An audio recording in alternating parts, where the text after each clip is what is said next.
আজকে কি বার? সোমবার। সোমবার আজকে সোমবার। এখন বাজে সকাল 9টা আর আমাদেরকে চা দিয়ে দিয়েছে আর আমি মেকআপ করতে বসে গেছি। এখন যাব আমরা সোজা দার্জিলিং এ। রিয়া তো ল্যাপ খেয়ে গেছে। রিয়া একটু হাই বলে দে।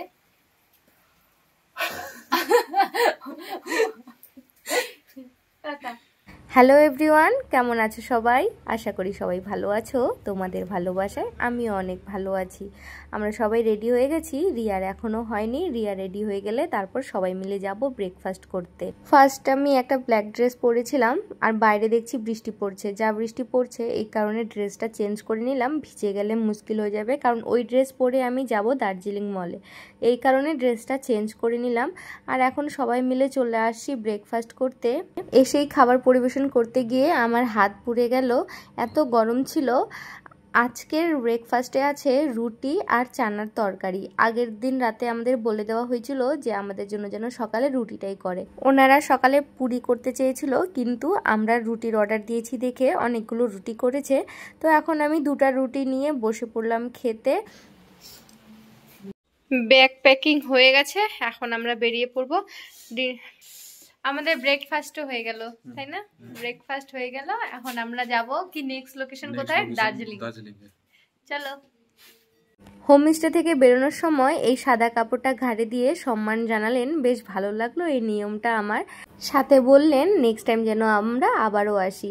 হ্যাঁ, অবশ্যই যাব নেক্সট টাইম। বেশ ভালো লাগলো, খাবার দাবার অনেক সুন্দর ছিল আর ওদের ব্যবহার, আর তার থেকে বড় কথা সবগুলো পরিষ্কার পরিচ্ছন্ন ছিল। বেশ ভালো লাগলো। এখন আমরা এই হোমস্টে থেকে বেরিয়ে পড়ছি। গাড়ি চলে আসছে, এখন গাড়িতে যাব। আর দেখো কি ঝিরিঝিরি বৃষ্টি পড়ছে।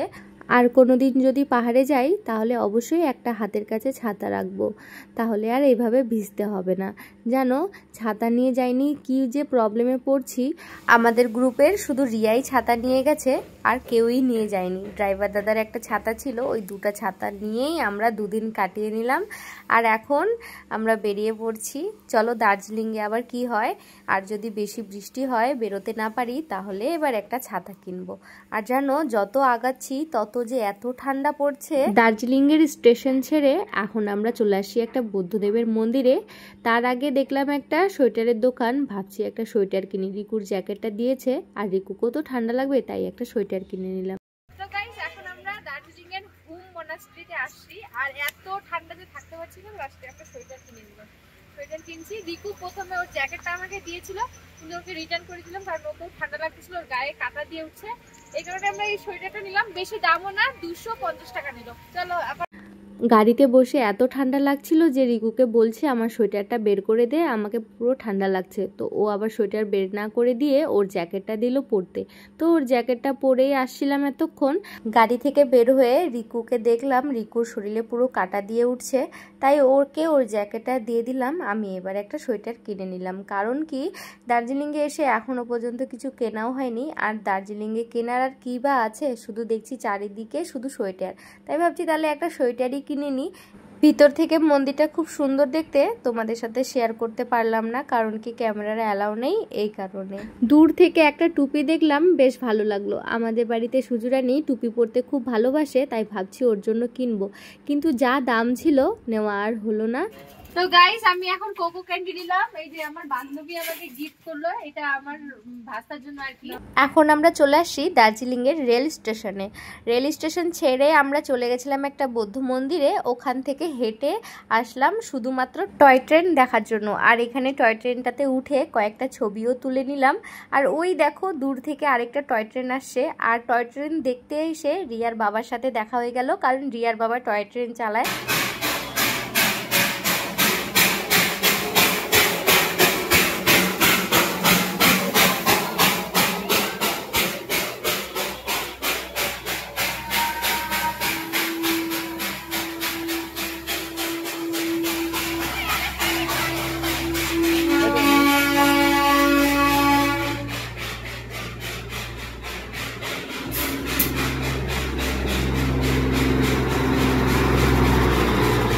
রেল স্টেশন থেকে হেঁটে হেঁটে যাচ্ছিলাম, দেখি সাইড দিয়ে একটা টয় ট্রেন যাচ্ছে, আর এই টয় ট্রেনেই কিন্তু রিয়ার বাবা রয়েছে। দেখো টয় ট্রেনটা দেখতে বেশ ভালো লাগছে না? পাহাড়ের সাইড দিয়ে চলে যাচ্ছে টয় ট্রেন। রেল স্টেশন থেকে বেরিয়ে এখন আমরা চলে আসছি বাতাসিয়া লুপে, আর এসেই দেখছি যা কুয়াশা। আমরা যেটা ভাবছি যে এখানকার ড্রেস পরে কয়েকটা ছবি তুলবো, সুন্দর সুন্দর রিলস বানাবো, কিন্তু কোনোটাই হবে না, যা কুয়াশা দেখছি। কি আর করা যায়, ভাবছিলাম আর ভিতরে যাব না। রিকু বলছে এত দূর যখন আসছি চলো ভিতরে যাই, কারণ কি এর আগে আমি দুবার আসছিলাম এই বাতাসিয়া লুপে। আর এই যে ঝালমুড়ির দোকানটা দেখছো, এই ঝালমুড়ির দোকানে এত টেস্ট বানায় ঝালমুড়িটা, না খেয়ে আর পারলাম না। এর আগে যখন দুবার আসছিলাম দুবারই এই ঝালমুড়ির দোকান থেকে ঝালমুড়ি খেয়েছি, তাই ভাবছি আজকে আবারও একটা ঝালমুড়ি নিয়ে নিই। রিকু ঝালমুড়ি আনতে গিয়েছে, কাকুটা এখন সুন্দর করে ঝাল দিয়ে ঝালমুড়ি বানাচ্ছে। চলো ঝালমুড়ি নেওয়া তো হয়ে গেল, এবার ভিতরের দিকটা যাই। বাকিরা সবাই চলে গেছে ভিতরে, আমরাই দুজন বাকি ছিলাম, কারণ রিকু গেছে ঝালমুড়ি আনতে, এই জন্য ওর জন্য অপেক্ষা করলাম। জানো এই লোকেশনটাতে এবার নিয়ে 3 বার হলো আমার আসা, তবে এইবারে একদমই আলাদা লাগছে, কারণ কি এরকম কুয়াশা ছিল না আর এরকম ঠান্ডাও ছিল না, সাথে আবার ঝিরিঝিরি বৃষ্টিও পড়ছে। দেখো যা কুয়াশা পড়ছে কিছুই দেখা যাচ্ছে না ওই ঘন কুয়াশায়, তারপরেও দেখানোর চেষ্টা করছি, তোমরা দেখো। আমার এত খিদা লাগছে যে আমি ঝালমুড়ি খাচ্ছি। ঝালমুড়িটা খেতে যেমন টেস্টি, তার সাথে ঝালটাও হয়েছে বেশি।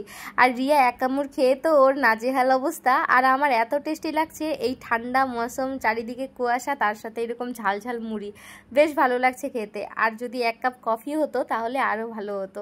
তারপর আমরা একটু ঘুরতে ঘুরতে এই সাইডটায় আসলাম, দেখছি এখানে অনেক রকমের চা পাতা বিক্রি হচ্ছে।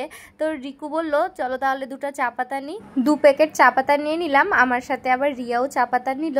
চলো চা পাতাগুলো নিয়ে যাব বাড়িতে, চা খেয়ে দেখবো কেমন, তারপর তোমাদেরকে রিভিউটা দিব। চা পাতার দোকান থেকে সোজা চলে গেলাম একটা চাদরের দোকানে, ভাবছি মায়ের জন্য একটা চাদর নিয়ে যাব। আর দেখছি আবারও ওই টয় ট্রেনটা আসছে। আমরা যতক্ষণ বাতাসিয়া লুপে ছিলাম ততক্ষণে 3টার মতো ট্রেন গেছে। দাঁড়াও টয় ট্রেনটা আগে চলে যাক, তারপরে চাদরটা কিনবো। এই চাদরটা দেখতে বেশ ভালো লাগলো, তাই এই চাদরটা নিয়ে নিলাম শাশুড়ি মায়ের জন্য। আমাদের ওখানে যদিও এখন প্রচণ্ড পরিমাণ গরম, তারপরেও নিয়ে নিলাম, ঠান্ডার দিন পরতে পারবে। এর আগের একটি ব্লগে তোমাদের বলেছিলাম এখানে সময় সময় ওয়েদার চেঞ্জ হয়। কিছুক্ষণ আগে দেখলে তোমরা কুয়াশায় মোড়ানো ঝিরিঝিরি বৃষ্টি পড়ছে, আর এখন বৃষ্টিও নেই আর কুয়াশাও নেই। দেখো কি সুন্দর দেখা যাচ্ছে। তাড়াতাড়ি করে কয়েকটা ছবিও তুলে নিলাম। জানো এই কুয়াশার জন্য না আমরা একটা ছবিও তুলতে পারিনি, এতক্ষণে আকাশটা পরিষ্কার হয়েছে। তাড়াতাড়ি করে কয়েকটা ছবি তুলে নিলাম। এর আগে যখন বাতাসিয়া লুপে আসছিলাম তখন কয়েকটা দূরবীনও ছিল, ওই দূরবীন দিয়ে কাঞ্চনজঙ্ঘা পাহাড়টাও দেখা যেত। সাইড দিয়ে সারি সারি অনেকগুলো দোকানও ছিল, আর তার সাথে ভিড়ও ছিল প্রচুর, কিন্তু এইবার বেশি পরিমাণ ভিড়ও নাই, আর দোকানগুলোও উঠে চলে গেছে, কারণ ঝিরিঝিরি বৃষ্টি পড়ছে, আর দূরবীনগুলোও নিয়ে চলে গেছে। চলো অনেকক্ষণ তো হলো ঘুরছি, এখন খিদাও পেয়ে গেছে, আর ড্রাইভার দাদাও ফোন করে বলছে তাড়াতাড়ি আসো। তো আমরা এখন চলে যাব আমাদের গাড়িতে, আর আজকে আমরা স্টে করব একটা হোটেলে। 2 দিন ধরে হোমস্টেতে ছিলাম, তবে আজকে থাকবো হোটেলে। হোটেলটার নাম হচ্ছে হোটেল হিল ক্রাউন। এই দেখো উপরে লেখাও আছে। চলো এখন ভিতরের দিকটায় যাই, আর ভিতরের দিকটা বেশ ভালোই লাগছে, আর আমাদেরকে দিচ্ছে 2nd ফ্লোরে। তো এখন আমরা সোজা চলে যাচ্ছি 2nd ফ্লোরে, আর এই হলো আমাদের রুম। চলো ভিতরেরটা দেখাই। মোটামুটি ভালোই লাগলো রুমটা। রুমের সাথে অ্যাটাচ আছে একটা বেলকনি, তো এই জন্যই আরও বিশেষ করে ভালো লাগলো। ব্যাগগুলো রেখে এখন চলে আসছি আমরা খেতে। এত জোর খিদে পেয়েছে, আমরা ফ্রেশ না হয়েই বসে পড়ছি খেতে। আর খাবারের মেনুতে ছিল মাছের ঝোল, ডাল, বেগুন ভাজা, আলু পোস্ত, আর ছিল মাছের মাথা দিয়ে কচু শাক। খাবারগুলো ভালোই ছিল, তবে লবণের পরিমাণটা ছিল কম। তো চলো খাওয়া দাওয়া তো কমপ্লিট, তারপর আমরা রুমে এসে একটু রেস্ট করে এখন আমরা রেডি হয়ে গেছি, যাব দার্জিলিং মেলে। তো তার আগে তোমরা আমাদের বেলকনি থেকে যে ভিউটা দেখা যায় সেই ভিউটা দেখো। ওই যে দূর থেকে দেখা যাচ্ছে সুন্দর একটা ভিউ, যেটা রাতের বেলা সবগুলো ঘরে ঘরে লাইট জ্বলবে, দেখতে আরও বেশ ভালো লাগবে। হোটেল থেকে 2-2.5 কিলোমিটার হেঁটে এখন আমরা চলে আসি দার্জিলিং মেলে।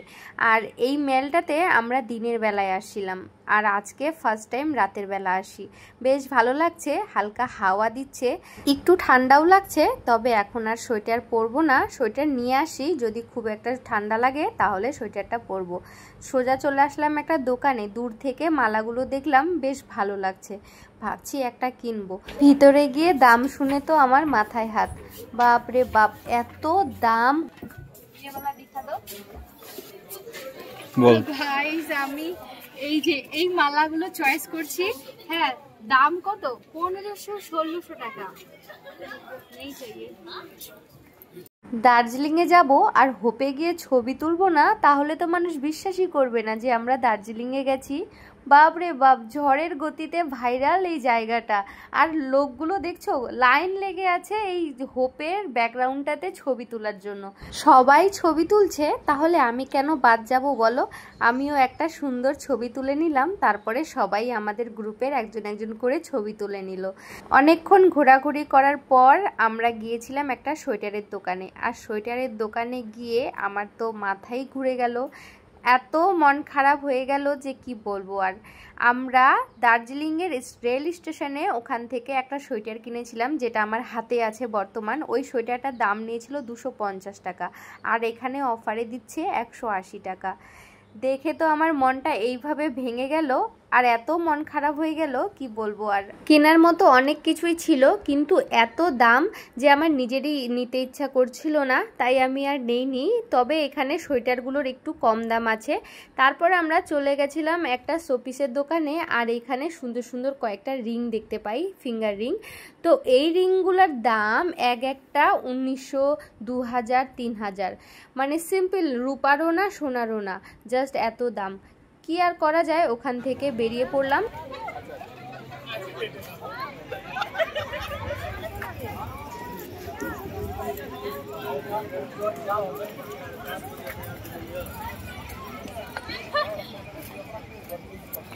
দুদিন ধরে পাহাড়ে আছি আর মোমোই খাওয়া হয়নি আমাদের, তাই ভাবছি আজকে মোমো খাবো। দার্জিলিং মেল থেকে হেঁটে এসে আমাদের হোটেলের পাশেই দেখছি একটা দাদা মোমো বিক্রি করছে, বেশ ভালো খেতে ছিল মোমোগুলো।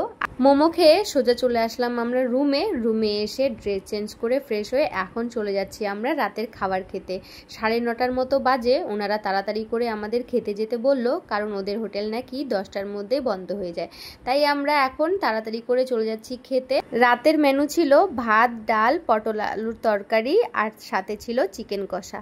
তো চলো গাইস, আজকের ব্লগটা তাহলে এখানেই শেষ করি। ভালো লাগলে লাইক, কমেন্ট, শেয়ার অবশ্যই করো। দেখা হবে নেক্সট ব্লগে। আজকের জন্য টাটা, ভালো থেকো সবাই।